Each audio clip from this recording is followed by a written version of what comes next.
हे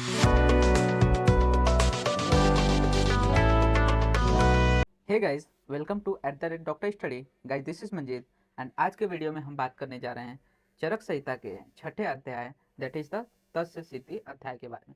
पिछले वीडियो में फिफ्थ अध्याय दैट इज द मात्रा स्थिति अध्याय के बारे में हम लोग ने बात किया था, जिसमें बताया गया था कि आहार की मात्रा किस प्रकार होनी चाहिए और किस प्रकार आहार की मात्रा का प्रयोजन करके ही हमें क्या करना चाहिए, आहार का सेवन करना चाहिए। लेकिन ये जो सिक्स्थ अध्याय है दैट इज द तस्य स्थिति अध्याय है, इसमें बेसिकली ऋतुचर्या आदि के बारे में बताया गया है। एंड ये थोड़ा बड़ा लेसन होने की वजह से मैंने ऑलरेडी इसमें जो इंपॉर्टेंट पॉइंट्स है वो हाईलाइट कर दिए हैं, तो वही मेन पॉइंट्स हम लोग पढ़ेंगे जिसके एग्जाम्स में आने के चांसेस ज़्यादा रहते हैं। तो चलिए स्टार्ट करते हैं। सबसे पहले हम देखते हैं कि तस्य स्थिति अध्याय की प्रस्तावना क्या है, अर्थात कि इस अध्याय में क्या चीज़ बताई गई है। तो इसमें बोला गया है कि जो मनुष्य क्या करते हैं ऋतु साथ में, मतलब कि कौन से ऋतु में क्या खाना चाहिए और क्या नहीं खाना चाहिए, इन बातों को ठीक से जानकर अपनी ऋतुचर्या को चलाते हैं, उस मनुष्य के क्या होते हैं, जो 4 प्रकार के खाने हैं, आशीत, पीत, लीढ़ और खादित, इनसे क्या होता है, उनको बल और वर्ण आदि की अभिवृद्धि होती है, अर्थात उनका बल और वर्ण क्या होता है, बढ़ता है। सेकेंड चीज इसमें इंपॉर्टेंट आता है दैट इज आदान और विसर्ग काल क्या होता है। मतलब कि यहाँ पे जो संवत्सर है, संवत्सर यहाँ पे क्या बोला गया है, एक जो संपूर्ण वर्ष होता है उसको हम लोग संवत्सर बोलते हैं। तो संवत्सर को यहाँ पे 6 अंगों में विभाजित किया गया है और इन्हीं को हम लोग क्या बोलते हैं, 6 रूप। अब ये जो संवत्सर है उनको पहले 2 काल में विभाजित किया गया है, जिसको हम लोग आदान काल और विसर्ग काल कहते हैं। अब ये जो आदान काल है इसको उत्तरायण भी कहते हैं, क्योंकि इस समय सूर्य उत्तर की ओर जाता है। वहीं पर जो विसर्ग काल है उसको दक्षिणायन कहा जाता है, क्योंकि इस समय सूर्य की दिशा किसकी तरफ, दक्षिण की तरफ रहती है। अब ये जो उत्तरायण है इसमें 3 ऋतुएं आती हैं। 6 ऋतुएं पूरे संवत्सर में होती है, उनमें से 3 ऋतुएं उत्तरायण में और 3 ऋतुएं दक्षिणायन में आती हैं। तो जो 3 ऋतुएं उत्तरायण में आती हैं उसमें शिशिर, वसंत और ग्रीष्म आती हैं। वहीं पे जो ऋतुएं दक्षिणायन में आती है उसमें वर्षा, शरद और हेमंत आती है। तो इस तरह से हमारे जो 6 ऋतुएं हैं, कौन कौन से, शिशिर, वसंत, ग्रीष्म, वर्षा, शरद, हेमंत, उसमें से शिशिर, वसंत, ग्रीष्म आ जाती है उत्तरायण या फिर आदान काल में, और वर्षा, शरद, हेमंत ये 3 ऋतुएं किसमें आ जाती है, दक्षिणायन या फिर विसर्ग काल में। आगे हम देखते हैं यही सेम संवत्सर विभाग के बारे में। तो हम लोग ने देखा कि 2 काल बताए गए हैं एक साल में, विसर्ग काल और आदान काल। इसमें से आदान काल को उत्तरायण और विसर्ग काल को दक्षिणायन कहते हैं। अब जो आदान काल है उसमें शिशिर, वसंत, ग्रीष्म ये 3 ऋतुएं आती हैं। अब यहाँ पे क्या होता है, आदान काल में सूर्य अधिक प्रबल होने के कारण इसको आग्नेय या फिर अग्निगुण प्रधान बोला गया है। वहीं पे दक्षिणायन में चंद्र प्रधान होने के कारण इसको सौम्य या फिर सौम्य गुण प्रधान बोला गया है, जिसमें वर्षा, शरद और हेमंत ये 3 ऋतुएं आती हैं। नेक्स्ट आता है इसमें कि विसर्ग काल क्या होता है। विसर्ग काल के वर्णन के बारे में देखते हैं। तो विसर्ग काल अर्थात दक्षिणायन होता है, जो कि हम लोग ने देखा। इस काल में क्या होता है, वायु अधिक रुक्ष नहीं बहती। इसके विपरीत जो आदान काल होता है उसमें वायु अधिक रुक्ष बहता है। तो विसर्ग काल में क्या होता है, चंद्रमा पूर्ण बलवान होता है और वो अपने शीतल किरणों से सर्व भूमंडल को निरंतर आप्यायित करते रहता है। मतलब कि यहाँ पे क्या करता है, शीतलता फैलाते रहता है। इसीलिए विसर्ग काल को क्या बोला गया है, सौम्य प्रधान बोला गया है। वहीं पर आदान काल की बात करें तो आदान काल क्या बोला गया है कि ये उत्तरायण होता है, जो कि आग्नेय मतलब कि अग्नि गुण प्रधान होता है। और यहाँ पे सूर्य हो, वायु और चंद्रमा उस समय की स्वाभाविक गति से अपने मार्ग पर चलते हुए क्या करते हैं, ऋतु, रस, दोष, देह बल की निवृत्ति में कारण होता है, ऐसा उपदेश दिया जाएगा। आगे हम बात करके जो 6 ऋतुएं बताई गई हैं उसमें प्राकृतिक और शारीरिक स्थिति किस प्रकार रहती है, मतलब कि प्रकृति में क्या क्या चीजें देखने को मिलती है और शरीर की स्थिति किस प्रकार से होती है, इसके विषय में बात करेंगे। तो आदान काल का वर्णन देखते हैं कि आदान काल में क्या रहता है। तो आदान काल में सूर्य जो होता है अपनी तीव्र किरणों से संसार का जो जलीय भाग होता है उसको आचूषित करता होता है। सूर्य ज़्यादा प्रबल होने की वजह से उष्मा ज़्यादा रहती है, जिसकी वजह से जो भी क्लेद रहता है, मतलब कि जो भी स्नेह रहता है संसार में, उसको वो आचूषित करता रहता है। और साथ ही साथ यहाँ पे क्या होता है, तीव्र तथा रुक्ष वायु उस जली अंश को क्या करता है, सुखाता है। यहाँ पे शिशिर जो वसंत और ग्रीष्म ऋतु है ये किसमें उत्तरोत्तर अधिकाधिक रुक्षता को उत्पन्न करते हुए रुक्षता प्रधान तिक्त कषाय कटु रसों की वृद्धि करता हुआ मनुष्य के शरीर में दुर्बलता का संचार कर देता है। तो आदान काल में क्या है कि सूर्य ज्यादा प्रबल है, उसके साथ साथ यहाँ पे वायु भी बहुत रुक्ष रहती है। तो दोनों क्या करते हैं, जो भी शरीर के जलीय अंश है उनको सुखा देते हैं। और साथ ही साथ सबसे पहले शिशिर फिर वसंत और ग्रीष्म, ये तीनों क्या होते हैं, धीरे धीरे इनमें जो सूर्य की प्रबलता है बढ़ती जाती है। शिशिर में क्या रहता है, थोड़ा गर्म रहता है, वसंत में और ज्यादा गर्मी बढ़ती जाती है, और ग्रीष्म ऋतु में क्या होता है, बहुत ज्यादा गर्मी बढ़ जाती है। ऐसे कारण से क्या होता है कि इन तीनों में धीरे धीरे रुक्षता बढ़ती जाती है, एंड इसके वजह से क्या होता है, रुक्षता प्रधान जो तिक्त, कषाय और कटु रस है, उनकी शरीर में क्या होती है, वृद्धि होती है, और साथ ही साथ शरीर में जलीय अंश कम होने की वजह से दुर्बलता देखने को मिलती है। बात करते हैं विसर्ग काल का, तो विसर्ग काल में बेसिकली 3 ऋतु वर्षा, शरद और हेमंत आता है, और इस ऋतु में क्या होता है, सूर्य दक्षिण अभिमुख मतलब कि दक्षिण की ओर होता है, और यहाँ पे काल, मार्ग और मेघावत मतलब मानसून जो है, और वर्षा के कारण जब आदान काल का क्या हो जाता है, प्रभाव घट जाता है, तब चंद्रमा अव्यावत मतलब पूरे शक्ति में आ जाता है। तो ग्रीष्म तक क्या था, आदान काल था। ग्रीष्म के बाद जब बारिश हो जाती है तो सूर्य का प्रभाव क्या होता है, धीरे धीरे कम होने लगता है, जिसके वजह से चंद्रमा का प्रभाव बढ़ने लगता है। यहाँ पे क्या बोला गया है कि जो वर्षा का जल है उसके द्वारा क्या होता है, भूलस्थ मतलब समस्त प्राणियों जो गर्मी में क्या हो गए, एकदम संतप्त हो गए, गर्मी से एकदम परेशान हो चुके रहते हैं, उस समय जब बारिश होती है तो वहाँ पे जो भी उनका संताप रहता है वो शांत हो जाता है, और अब क्या होता है, यहाँ पे अरुक्ष, अम्ल, लवण तथा मधुर रसों की वृद्धि देखने को मिलती है, और मनुष्य में क्या होता है, बल की वृद्धि होती है।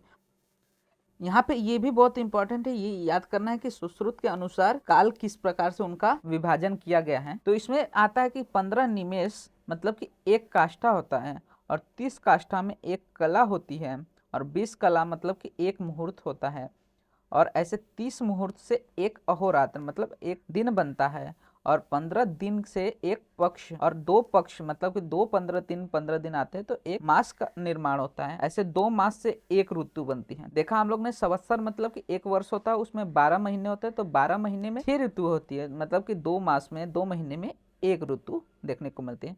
ऐसे 3 ऋतुओं में एक आयन या फिर एक काल बनता है, जैसे कि हम लोग ने देखा वर्षा, शरद और हेमंत मिलाकर विसर्ग काल या फिर दक्षिणायन बन रहा था। अब ऐसे 2 आयन मतलब कि उत्तरायण और दक्षिणायन से एक वर्ष बनता है, और ऐसे 5 वर्ष से एक युग निर्माण होता है। तो ये आप याद कर सकते हो, इसके क्वेश्चन आते हैं एमसीक्यू टाइप में, या फिर कभी कभी शॉर्ट आंसर्स में देखने को मिल सकते हैं आपको। यहाँ पे आदान काल और विसर्ग काल का डिफरेंस है, जो आप देख सकते हो कि किस तरह से कौन कौन से मास आते हैं, आदान काल में कौन से मास विसर्ग काल में आते हैं, उसके बाद इसमें किस प्रकार की ऋतु होती है। तो ये आप देख सकते हो, ये चार्ट भी बहुत ज्यादा इंपॉर्टेंट है।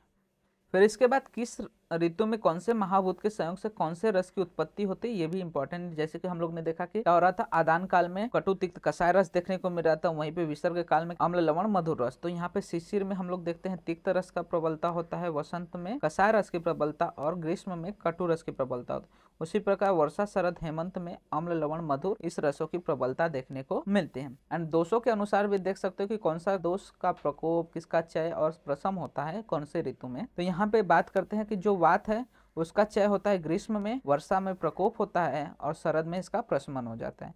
वैसे ही जो पित्त है इसका वर्षा में संचय होता है, शरद में प्रकोप होता है, और हेमंत में इसका समन हो जाता है। एंड जो कफ है इसका हेमंत और शिशिर में चय होता है, वसंत में इसका प्रकोप देखने को मिलता है, और ग्रीष्म ऋतु में प्रशमन देखने को मिलता है। तो इस तरह से दोषों आदि का भी चय, प्रकोप, प्रशम भी किस तरह से होता है ऋतुओं के अनुसार, ये भी आप याद कर लीजिए, क्योंकि ये भी इंपॉर्टेंट है, बहुत जगह इसका उल्लेख देखने को मिलता है।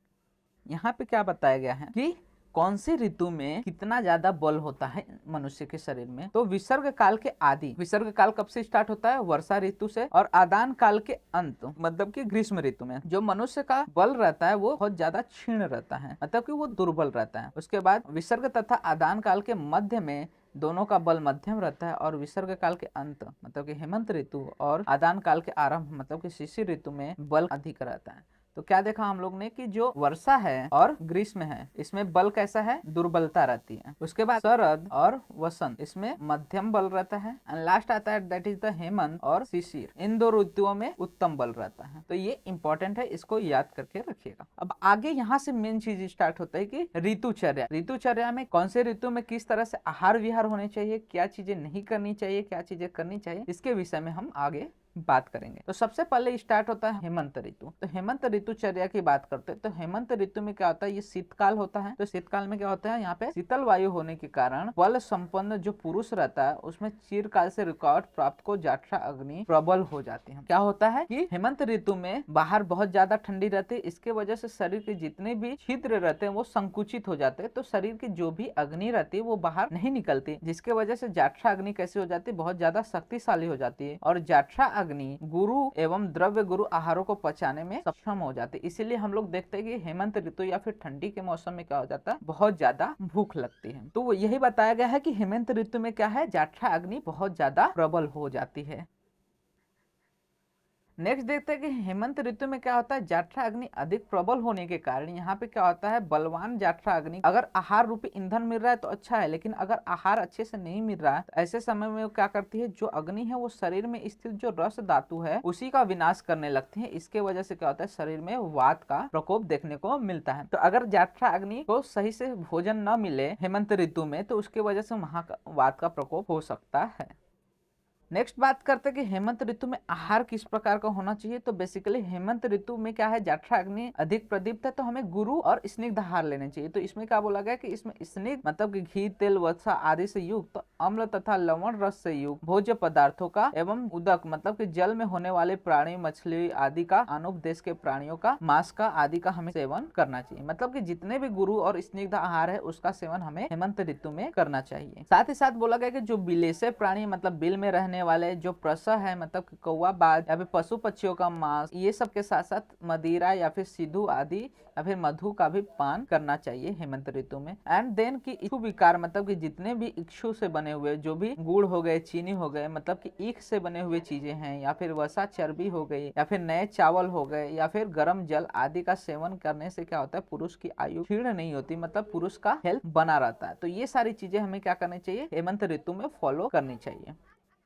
अब आहार के बाद हम बात करते हैं कि हेमंत ऋतु में विहार किस प्रकार का होना चाहिए, क्या क्या चीजें हमें करनी चाहिए। तो बेसिकली इस ऋतु में हमें तेल मालिश, स्निग्ध पदार्थ से उपटन लगाना चाहिए, जंताक स्वेद करने चाहिए, धूप का सेवन करना चाहिए, गर्म जगह पे रहना चाहिए, साथ ही साथ उष्ण गर्भगृह में निवास करना चाहिए। यहाँ पे बोला गया कि शीतकाल होने से यान या फिर वाहन में शयन कक्ष में बैठने का स्थान चारों ओर से घिरा ढका होना चाहिए। मतलब कि अगर कहीं पे एक जगह से दूसरे जगह जा रहे हैं, वाहन से जा रहे हैं, या फिर कहीं शयन कक्ष में सोए हैं, या फिर जो भी बैठने का स्थान है, यहाँ पे चारों तरफ क्या शीतल हवा है, तो उससे बचने के लिए क्या करना चाहिए, चारों ओर से ढका या फिर घिरा होना चाहिए। साथ ही साथ अगर हम लोग सो रहे हैं तो सैया जो है मतलब जो बेड है वहाँ पे ओढ़ने के लिए कंबल होना चाहिए, अजीन होना चाहिए, साथ ही साथ कौसे मतलब रेशमी वस्त्र आदि होने चाहिए। तो इन सब बिछे रहने चाहिए जिससे क्या हो सके, ज्यादा से ज्यादा गर्मी शरीर को मिल सके और ठंडी न लगे।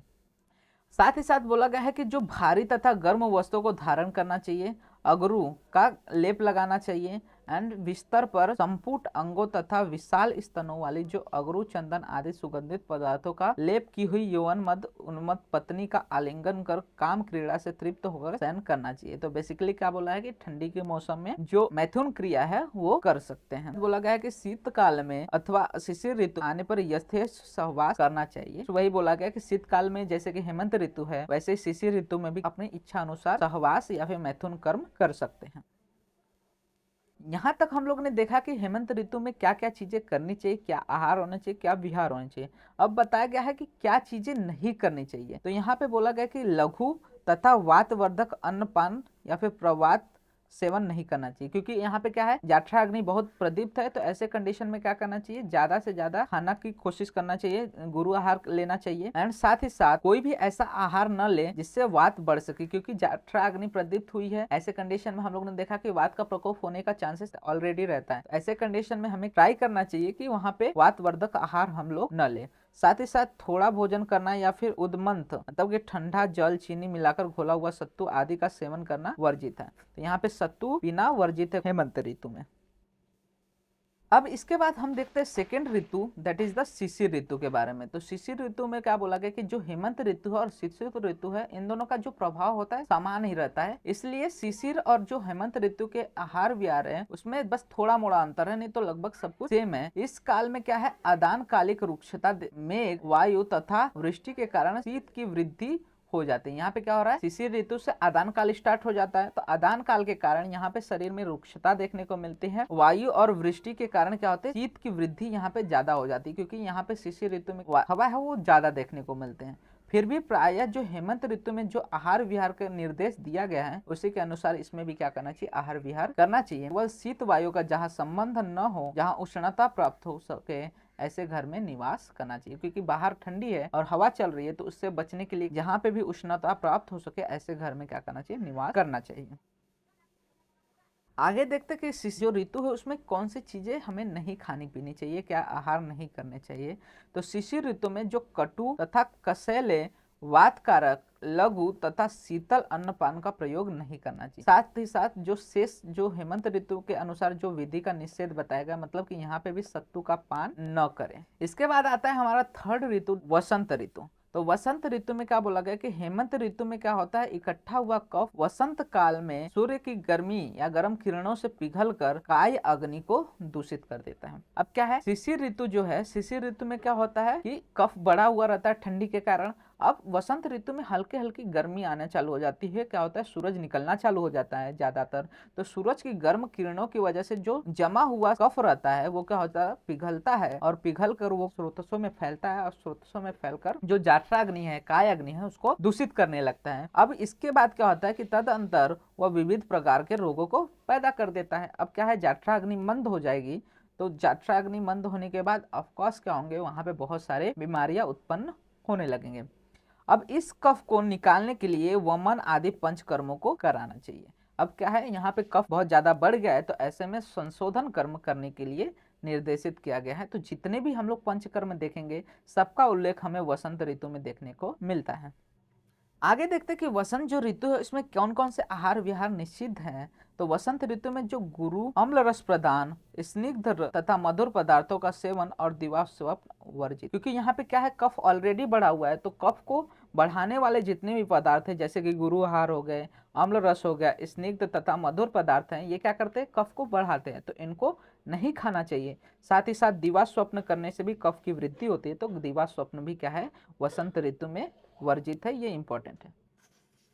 आगे बात करते हैं कि वसंत ऋतु में कौन कौन से सेवनीय आहार, मतलब कौन कौन से आहार विहार हम लोग कर सकते हैं। तो वसंत ऋतु में व्यायाम करना चाहिए, उपटन लगाना चाहिए, धूमपान, कवल धारण, अंजन लगाना, गुनगुने जल से स्नान करना चाहिए। इससे स्वास्थ्य लाभ तो होता ही है।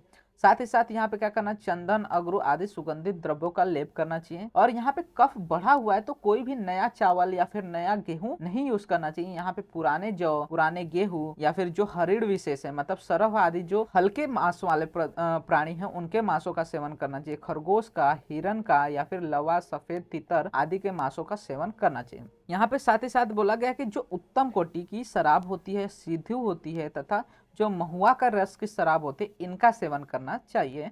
और वसंत ऋतु में पुष्पित प्लवित वनों, उद्यानों और स्त्रियों के यौवन सुख का आनंद लें। तो यहाँ पे भी क्या दिया गया है, स्त्रीय सुख अर्थात कि मैथुन कर्म का उल्लेख देखने को मिलता है। मतलब कि वसंत ऋतु में भी हम क्या कर सकते हैं, मैथुन कर्म की क्रिया कर सकते हैं। आगे बात करते हैं हमारे next Ritu, that is the ग्रीष्म ऋतु। तो ग्रीष्म ऋतु में क्या बताया गया है, ग्रीष्म ऋतु में सूर्य क्या होता है, अपनी किरणों से संसार के द्रव्यों तथा प्राणियों के जलीय सार भाग का अत्यधिक शोषण करता है। और इस ऋतु में स्वादु, मीठा, शीतल द्रव्य, पानक, मंथ आदि तरल पदार्थ और स्निग्ध अन्नपानों का सेवन हितकारक होता है। तो ग्रीष्म ऋतु में क्या होता है, बहुत ज्यादा हीट रहती है, जिसकी वजह से बॉडी का जो स्नेह रहता है वो क्या हो जाता है, कम हो जाता है। तो ऐसे कंडीशन में जो भी मीठे पदार्थ है, शीतल द्रव्य है या फिर तरल पदार्थ है, उनका सेवन करना हितकारक बताया गया है। अब बात करते हैं कि कौन सी चीजें नहीं करनी चाहिए ग्रीष्म ऋतु में। तो ग्रीष्म ऋतु में क्या है, प्रतिदिन जो मद्य पीते हैं उन पुरुष को ऐसा करना चाहिए कि अल्प मात्रा में मद्यपान करें, क्योंकि उनको अभ्यास तो है उस चीज का, लेकिन क्या करें, उसको कम करने की कोशिश करें। और अगर हो सके तो न पिए, अथवा थोड़े मद्य में पर्याप्त पानी मिलाकर पिए। साथ ही साथ इस ऋतु में लवण, अम्ल तथा कटु रस प्रधान तथा गर्म पदार्थों का सेवन और विशेष व्यायाम न करें।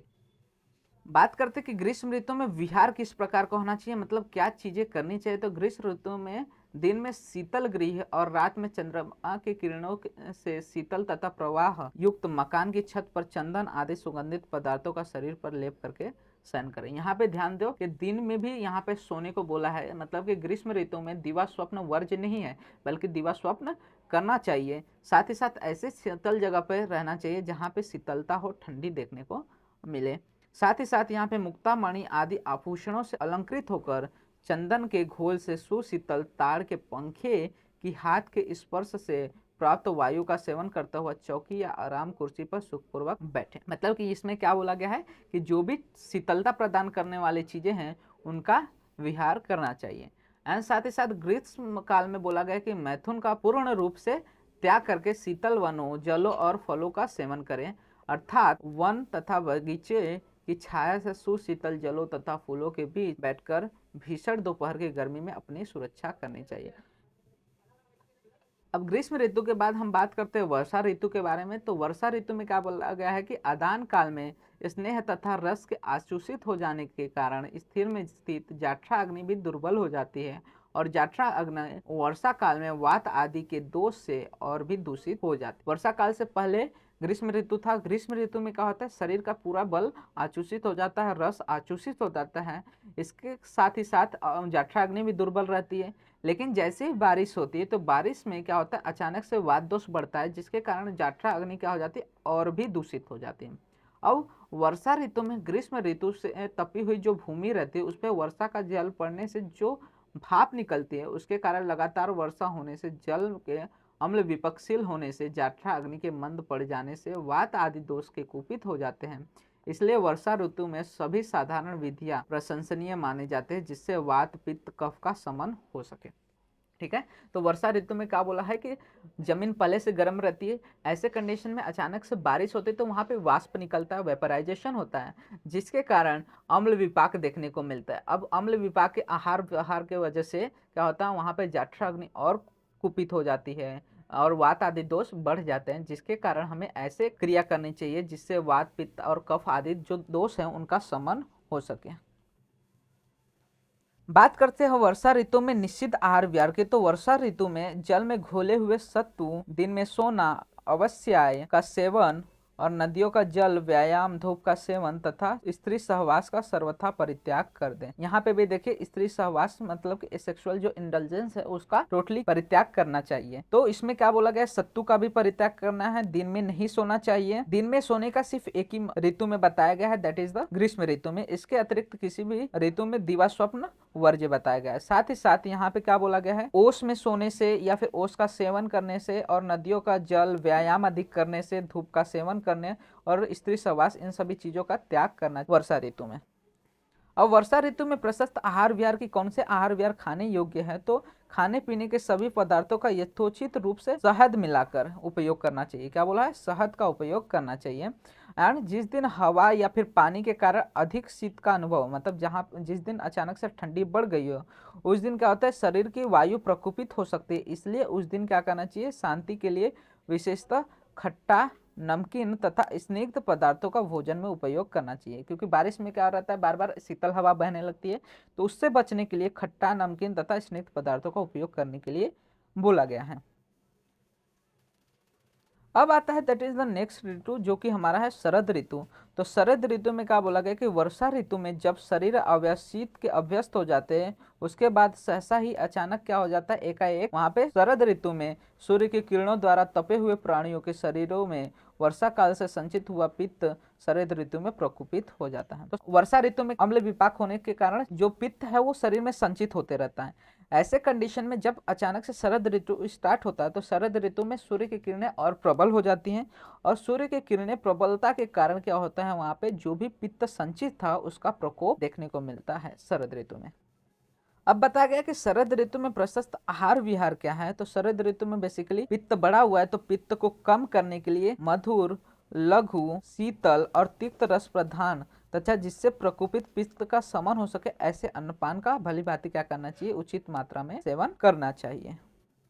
अब इसके बाद सबसे मेन इंपॉर्टेंट चीज आता है इस लेसन का, दैट इज द हंसोदक परिचय। हंसोदक में क्या बताया गया है कि दिन में सूर्य की किरणों से तपा हुआ, जो रात्रि में चंद्रमा की किरणों से शीतल, समय से परिपाक से सुपक्व, अतएव निर्दोष जल और अगस्त्य के उदय होने के कारण जो विष रहित हो गया, उसे हंसोदक कहते हैं। मतलब का ऐसे तालाब का जल जो कि क्या है, दिन भर सूरज की गर्मी से तपा है और रात भर क्या हुआ है, शीतल चंद्रमा की किरणों से शीतल हो गया है और बहुत दिनों तक ऐसा चलने से वो सुपक्व या फिर परिपक्व हो गया है और निर्दोष रहित हो गया है, तथा अगस्त्य जो तारा है उसके उदय होने के कारण ये जो जल है वो विष रहित हो गया है। ऐसे जल को हम लोग हंसोदक कहते हैं। अब जो शरद ऋतु का यह जो जल निर्मल अतः वो पवित्र होता है और इसका प्रयोग किसके लिए, नहाने के लिए, पीने के लिए तथा अवगाहन आदि के लिए करना चाहिए और इसको अमृत के समान माना गया है। तो ये बहुत इंपॉर्टेंट है, इस पे एक SAQ most of the time आता ही है कि हंसोदक परिचय क्या है, हंसोदक क्या होता है, इसके बारे में वर्णित कीजिए। साथ ही साथ हंसोदक के बारे में कुछ और उल्लेख भी मिलता है कि हंस शब्द सूर्य तथा पक्षी विशेष का वाचक है, क्योंकि हंस से सूर्य का भी ज्ञान होता है और हंस पक्षी का भी ज्ञान होता है। तो सूर्य के किरणों से शुद्ध अथवा हंस पक्षी के वर्ण के समान स्वच्छ जल को क्या बोला है, हंसोदक कहते हैं। अथवा वह जल जिसका वर्षा ऋतु के पश्चात शुद्ध होने पर हंस सेवन करता है। और साथ ही साथ यहाँ पे एक सेकेंड वर्ड आया दैट इज द अंशुदक, इसका भी सेम अर्थ है दैट इज द हंसोदक की तरह, कि यहाँ पे अंशु का मतलब किरण होता है और उदक मतलब कि जल। तो जो किरण की वजह से जो जल शुद्ध हुआ है उसको अंशुदक या फिर हंसोदक कहते हैं। आगे आता है कि जो शरद ऋतु है इसमें कौन से आहार विहार या फिर विहार प्रशस्त हैं। तो शरद ऋतु में उत्पन्न होने वाले फूलों की मालाएं और निर्मल वस्त्रों का धारण करना इस ऋतु में उत्तम होता है और रात्रि के प्रथम पहर में चंद्रमा की किरणों का सेवन करना स्वास्थ्यप्रद माना गया है। तो यहाँ तक हम लोग ने देख लिया कंप्लीट ऋतुचर्या के बारे में, हर एक ऋतु में क्या क्या चीजें वर्ज्य है, क्या ऋतु का विशेषता है, इन सारे चीजों के बारे में बात की। अब यहाँ पे एक इंपॉर्टेंट चीज आता है दैट इज द सातम्य। तो यहाँ पे एक मेन आता है कि ओक सातम्य क्या होता है। तो ओक सातम्य में क्या बोला है कि एक्वायर्ड होमोलोगेशन, मतलब कि आहार तथा विहार से संबंधित ऋतु सातम्य का वर्णन दिया गया था पीछे की ऋतु सातम्य क्या होता है, कि ऋतु के अनुकूल और प्रतिकूल क्या है उसको जानकर जब हम क्या करते हैं, भोजन या फिर आहार की योजना करते हैं तो उसको ऋतु सातम्य कहते हैं। तो यहाँ पे ऋतु सातम्य के अनुसार है एक ओक सातम्य वर्ड आया है जिसका उपदेश इस लेसन में किया गया है, इस पे भी क्वेश्चन बनते हैं। तो मतलब कि जिसके अनुसार आहार विहार का सतत सेवन करने से उपसे अर्थात सुख की प्राप्ति होती है उसे ओक सातम्य कहते हैं। मतलब कोई चीज हम लगातार बहुत दिनों तक खा रहे हैं, वो शायद खराब भी हो सकती है या फिर अच्छी भी हो सकती है, लेकिन उसके सतत सेवन से सुख की प्राप्ति होती है। ऐसे सात्म्यता को, ऐसे आदत को हम लोग क्या बोलते हैं, ओक सात्म्य कहते हैं। बेसिकली सात्म्य तीन प्रकार का होता है, जो ओक सात्म्य है तीन प्रकार का होता है, एक प्रवर, अवर और मध्यम। प्रवर अर्थात कि एकदम उत्तम, फिर अवर मतलब कि एकदम निम्न, और मध्यम मतलब कि इन बिटवीन दे। यहाँ पे हम लोग इस लेसन में सातवें के चार भेदों का वर्णन देखते हैं। एक ऋतु सातवें, जो कि हम लोग ने देखा कि ऋतु के अनुसार कौन से आहार विहार अनुकूल या प्रतिकूल है। ओक सातवें मतलब लंबे समय तक कोई भी चीज खाते रहना, जो कि अब क्या हो गया, हमारे लिए सुखप्रद हो गया है, उसको ओक सातवें कहते हैं। देश सातवें मतलब देश के अनुकूल प्रतिकूल जो भी आहार विहार, और रोग सात मतलब रोग के अनुकूल या प्रतिकूल जो चीजें है उसको रोग सातवें कहते हैं। तो इस तरह से चार सातवें का हमें वर्णन देखने को मिलता है इस अध्याय में। तो इसी के साथ जो हमारा 6th अध्याय दैट इज द तस्य स्थिति अध्याय वो समाप्त होता है। और इस अध्याय का बेसिकली हम लोग शॉर्ट में डिस्क्रिप्शन देखें तो शॉर्ट में क्या रहेगा कि इसमें क्या बताया गया है कि ऋतुचर्या क्या होती है और कौन कौन सी ऋतुएं होती है, किस तरह से संवत्सर का विभाग है, ये सारी चीजें हम इस अध्याय में देखते हैं। होप आपको अध्याय समझ में आया होगा। अगर कुछ डाउट रहेगा तो आप कमेंट सेक्शन में लिख सकते हैं, मैं ट्राई करूंगा कि अगले वीडियो से वो चीज़ें मैं टैकल कर सकूं। एंड साथ ही साथ अगर आपको वीडियो अच्छा लगा तो वीडियो को लाइक कीजिए एंड चैनल को सब्सक्राइब कीजिए, जिससे आपको फर्दर वीडियो से रिलेटेड अपडेट्स मिलते रहें। साथ ही साथ आप हमारे इंस्टाग्राम एंड टेलीग्राम हैंडल्स को भी फॉलो कर सकते हैं, जहाँ पे आपको वीडियो से रिलेटेड एंड नोट्स से रिलेटेड अपडेट्स प्रोवाइड हो जाते हैं।